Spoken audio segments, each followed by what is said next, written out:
मेरे साथ जुड़ चुके हैं, उनसे जरा करते हैं बातचीत। संजीव सर, बहुत बहुत शुक्रिया, आप हमेशा से राइट समय पर आते हैं। ये हम भी लकी है इस मामले में, हम हमेशा आपको राइट समय पर बुलाते हैं। संजीव सर, आज है बाजार के अंदर तेज गिरावट, इससे पहले भी बाजार का मूड खराब हुआ जब 18,000 टूट गया। अब आप हमको जरा बताइए, समझाइए, हमको करना क्या है, उनको क्या करना है जिनके पास 18,000 के ऊपर की निफ्टी है, और उनको क्या करना है जो अभी लेना चाहते हैं। गुड आफ्टरनून डिम्पी, आपको भी प्रियंका को। तो देखिए, मार्केट 16,400 से 18,400 हो गई। 600 पॉइंट का करेक्शन बहुत शार्प और बहुत अनवारंटेड था।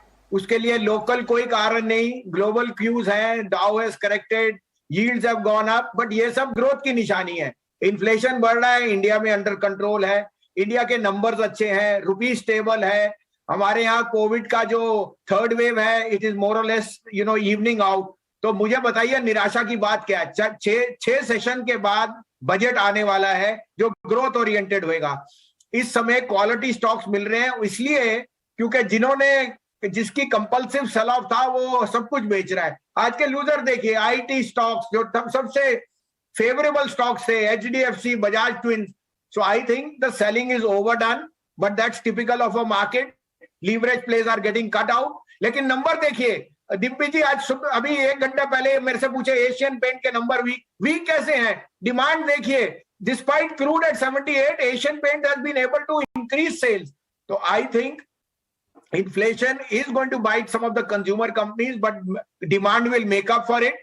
However, the silver lining is the banks which are outperforming, construction and stroke your infrastructure plays which will outperform. तो मेरे पे तो पूरी बास्केट है खरीदने के लिए, मैं तो वेट कर रहा हूं और मैं सोच रहा हूं यहीं पे आपको आज या कल में बॉटम, आज ही बन गया होगा बॉटम, मंडे से वापसी अच्छी है और बजट तक 18,300 के दर्शन फिर होंगे।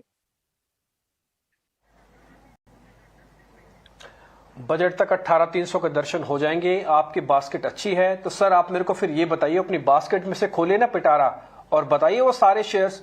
अगर आप मेरे को 4 शेयर भी बता देंगे तो मैं चारों शेयरों को अभी नोट कर लूंगा। आप प्रेफरेंशियल ऑर्डर पे सबसे दमदार शेयर पहले बता दीजिए। मैं पूरी लिस्ट तैयार है, मेरे पास तो पेन भी है, मैंने हाथ में रखा है, आप बताइए, मैं लिख रहा हूं सर। तो देखिए 5-6 नाम बताऊंगा, उसमें आप सिप करना चाहे सिप कीजिए, लेकिन मिस मत कीजिए। आइशर मोटर के मैनेजमेंट ने 1350 रुपए में अभी ब्लॉक डील की थी 10 दिन पहले। Results were fairly in line. उन्होंने गाइडेंस दी कि there could be attrition problem. Share का भाव 13.5 से 1175 आ गया। आंखें बंद करके लीजिए एचसीएल टेक, वापिस 1250 से 1270 का भाव। दूसरा pick Cummins India, the largest infrastructure electric player which is seeing the strongest demand. Cummins is an MNC, 945, 950 में लीजिए, you will get a target of 1,050. Third pick, Indian Oil, because Indian Oil is not only an OMC, it's also a downstream company, given that it's the controlling stake of Chennai Petro, और refining margins will be very, very strong क्योंकि pass on effect है। तो IOC at 124 is a no brainer, 135 का भाव। चौथा pick है जो budget के प्लेस हैं। बजट के प्लेस में मुझे लगता है Eicher motor will be a very big beneficiary, because जो फार्म इनकम की राइज आएगी और रिलीफ होएगा रूरल साइड में, वहां पे bullet is a very big aspirational level. और साथ में उनका जो सीवी बिजनेस है, that is Volvo Eicher commercial vehicle, that is doing exceedingly well, क्योंकि डंपर ट्रक्स और सीवीज में they are gaining market share. और तीसरा होएगा डिफेंस इक्विपमेंट में प्ले, भारत इलेक्ट्रॉनिक्स, 205.7 का भाव है। You can not go wrong, इसके नंबर्स बंपर आएंगे 28 तारीख को, हाईएस्ट डिविडेंड, और जो भी रिलीफ आया Bharat electronics in defence will out perform. तो ये 6 शेयरों पे आप जरूर पैसा बनाएंगे, निवेश करने की सोचिए।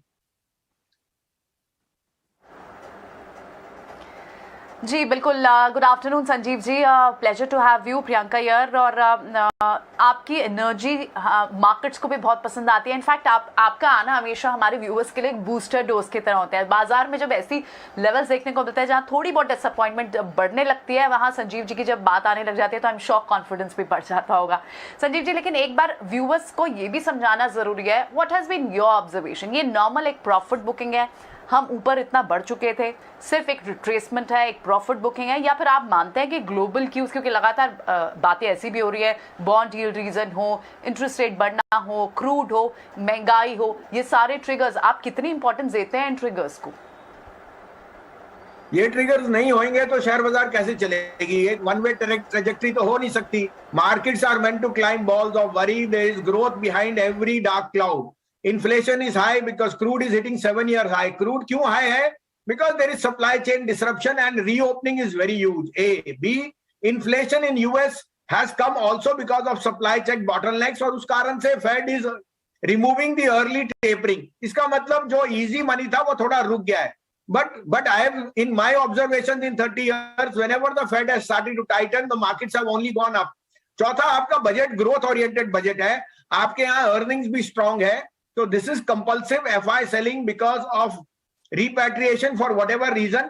You should be using this decline to buy because you are getting quality stocks. आपको मैंने 5-6 नाम दिए, उसमें मैं GMR बोलना भूल गया. जो GMR is now purely a play on the airport, उनका डीमर्ज हो गया. Delhi airport is doing 4 times the business in Dubai. तो आप सोच सकते हैं कि airport, aero city, the surrounding atmosphere, just the duty free alcohol sales, ये कितना बूस्ट देने वाले हैं. तो ये शेयरों को लेने की चेष्टा कीजिए. रिलायंस के कल नंबर्स हैं, I think that will set the cat amongst the pigeon. The Reliance numbers on GRM and refining and Jio will be the strongest ever, and I think that should put an end to this mini carnage which we have seen.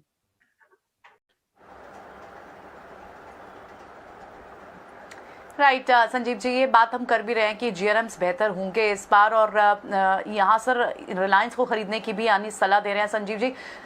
2-3 sectors पर और आपकी राय जानना चाहेंगे, क्योंकि budget से लेकर बात की जा रही है कि हाउसिंग फाइनेंस सेक्टर को कोई बूस्ट मिल सकता है, अफोर्डेबल हाउसिंग को बढ़ावा देने के लिए बूस्ट मिल सकता है.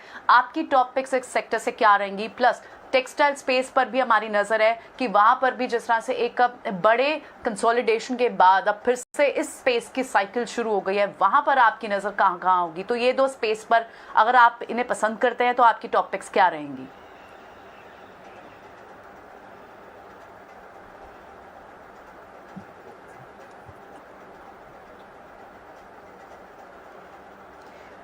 एक बार फिर से हम संजीव जी से कनेक्ट करने की कोशिश करेंगे, लेकिन इस वक्त हम जब बात कर रहे हैं और उनका कॉन्फिडेंस जिस तरह से है, वो बाजार में एक जरूर निवेशकों का भरोसा लौटाने की के लिए काफ़ी है. कि आज उनका कहना है कि शायद ये आज जिस तरह की गिरावट देख रही है 17,700 के भी नीचे आएगा, तो शायद यहाँ पर एक इमीडिएट बॉटम बनता हुआ दिखाई दे सकता है और market are due for a bounce now.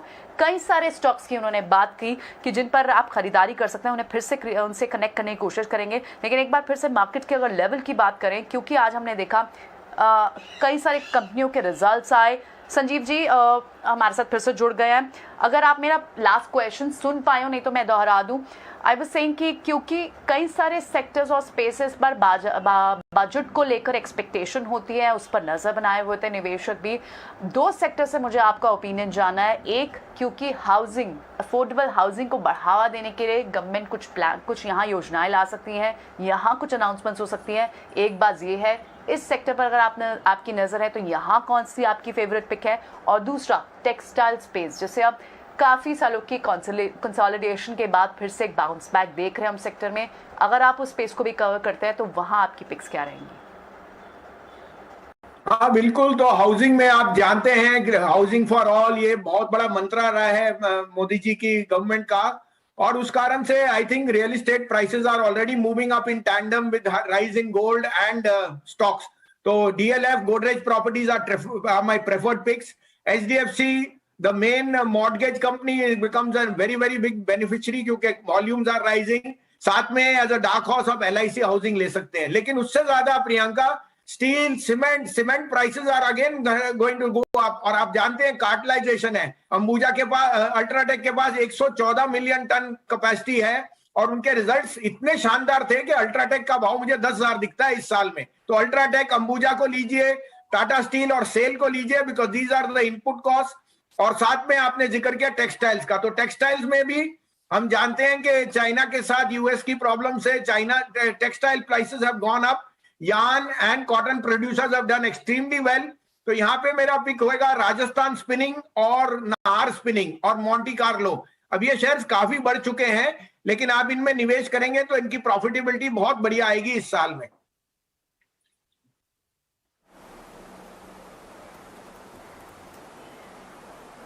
Right. Sanjeev जी नमस्कार, अजय ऑल्सो ज्वाइनिंग यू। मैं आपसे एक डिफरेंट सवाल पूछूंगा कि बहुत सारे इन्वेस्टर्स हमारे आपको फॉलो करते हैं, हमारे स्वदेश में भी आते रहते हैं। मैं एक थोड़ा बिहेवियर, मार्केट में कैसा बिहेवियर होना चाहिए उसके ऊपर आपसे चर्चा करना चाहूँगा, एक डिफरेंट एंगल। वो ये है कि हमें अक्सर देखने को मिलता है कि जो फायदे की, जो सिर्फ बुलिश कॉल्स देते हैं लोग, उनकी तरफ ज़्यादा चीयरिंग होती है, लेकिन मार्केट में इंटरमिटेंट करेक्शन भी उतना ही पार्ट है एक long term wealth creation journey का जितना कि अपवर्ड मूवमेंट्स। क्यों ना हमें एक मैच्योर इन्वेस्टर के चलते करेक्शंस को भी एक वेलकम की तरह देखना चाहिए कि अच्छे भाव पे मुझे अच्छे स्टॉक कम यूनिट, ज़्यादा यूनिट कम भाव पे अक्यूमुलेट करने को मिलेंगे। क्यों ये मानसिकता बन गई है कि करेक्शन के बारे में या कोई भी साइडवेज मूवमेंट के बारे में बात ही नहीं करनी चाहिए या कुछ नेगेटिव टर्म है? आपका क्या व्यू है इसके ऊपर? नहीं, बिल्कुल Ajay, you are perfectly, you hit the nail on the head. There is a difference between the trader and an investor. The trader trades the price, उसको भाव के साथ चलना है, और इन्वेस्टर को नीचे के भाव जहां मिले उसको एक्यूमुलेट करना है। अगर करेक्शन नहीं हुए तो मार्केट में फिर वॉलेटिलिटी नहीं आएगी और आप पैसा कैसे कमाओगे?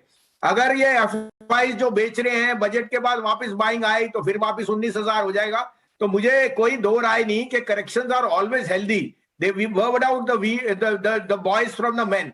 इस कारण से हमने 18,200 के ऊपर सबको कहा बातों पे मत जाइए, प्रॉफिट बुक कीजिए, घर पैसा ले जाइए, करेक्शन आएगा तो फिर मिलेगा। लेकिन ये एक ऑनगोइंग प्रोसेस है अजय जी। अगर आप 8,000 से भी करेक्शन की वेट करते गए या प्रॉफिट बुक किया तो वापस आपसे 18,000 देखा नहीं जाएगा। जो इन्वेस्टर है उसको अपना एसेट एलोकेशन ठीक करना है। जो ट्रेडर है वो भाव के साथ सौदा करता है। जब बाजार में वीकनेस आए तो बेच दे, जब बाजार में तेजी आए तो खरीद ले। ये तो एक कांस्टेंट बाइंग एंड सेलिंग का, बुल और बेयर का ये कांस्टेंट एट्रिशन चलता है। And corrections are always part and course of a big bull market और अ बेयर मार्केट। बहुत शानदार, बहुत बहुत धन्यवाद। यही बात मैं निकालना चाह रहा था कि कई बार लोग बुलिश व्यूज को मिक्सअप करते हैं। अगर संजीव बुलिश हो रहे हैं इस समय तो वो एक structural medium to long term के लिए है। अगर राउंड द कॉर्नर थोड़ा चले हुए प्राइसेस पे 17,000 के नीचे से एक 18,300 तक का मूव आ गया है ऑलरेडी और वहां से कोई करेक्शन आता है तो एक तो नेचुरल मूव है मार्केट का। चलिए एक और बात करते हैं कि जिस हिसाब से ग्लोबल मार्केट हल्का हल्का मेल्ट हो रहे हैं, especially highly valued, richly valued global tech companies. In fact अगर स्मॉल कैप से बात करें तो हमारा मार्केट तो small cap mid cap lifetime highs पे आ गया था, लेकिन रसल 2000 जो यूएस स्मॉल कैप है वो करीब 16-17% टॉप से नीचे। तो अगर संजीव जी नेक्स्ट 2-4 महीने में इस तरह का करेक्टिव फेज ग्लोबल मार्केट पे मंडराता रहता है और हम भी शायद हमारे गेन्स भी कैप रहे ऐसे टाइम में, तो ऐसे में आप पोजिशनल ट्रेडर्स को क्या एडवाइस करेंगे? नहीं, देखिए, global cues have a play on us. लेकिन आज आपको बताता हूं Ajay, which is a startling revelation.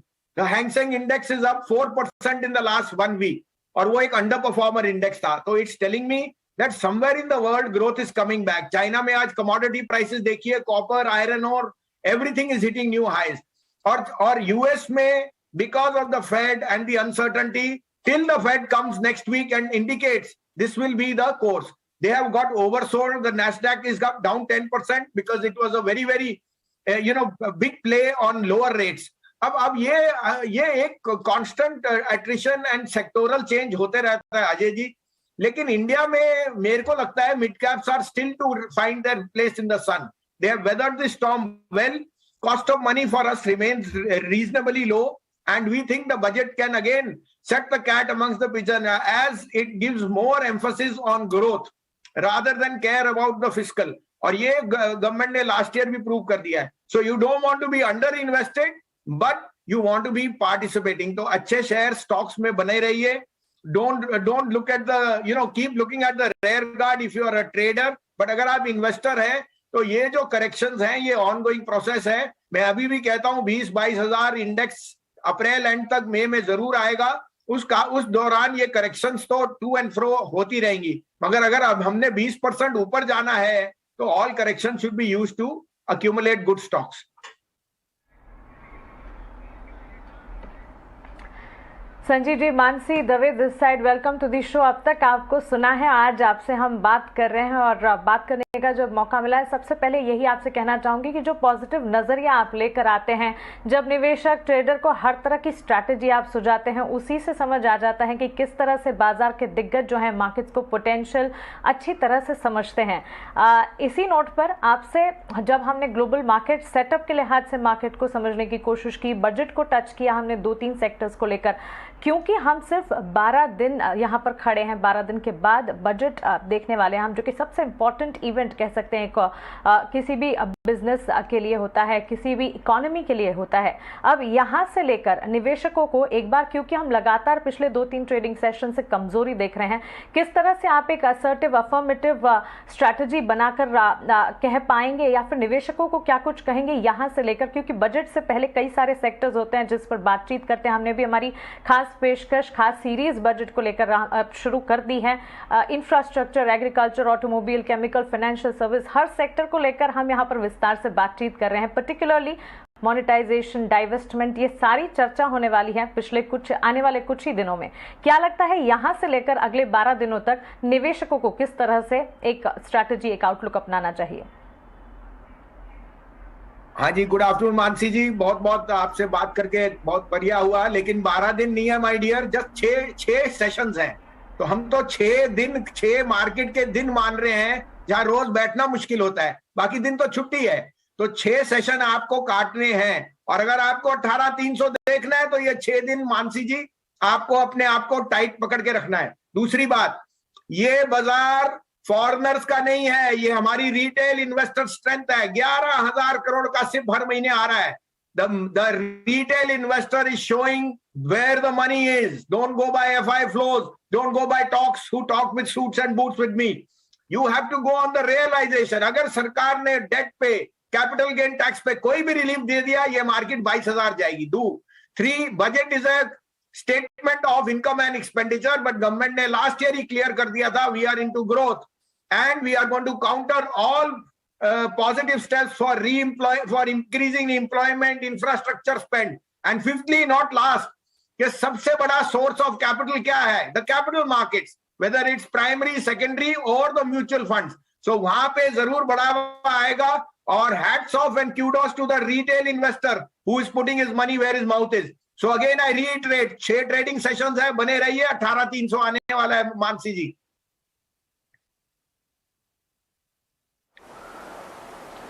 Alright Sanjeev ji, thank you very much for your time. बहुत अच्छा लगा आपसे बातचीत करके, काफ़ी एकदम आप जोश भर देते हैं हम सब में अपने कमेंट्री के साथ। भले ही बाजार करेक्टिव लग रहा है, लेकिन आपसे बात करने के बाद लग रहा है कुछ खास बात नहीं है, वापस रिबाउंड आ जाएगा जल्दी।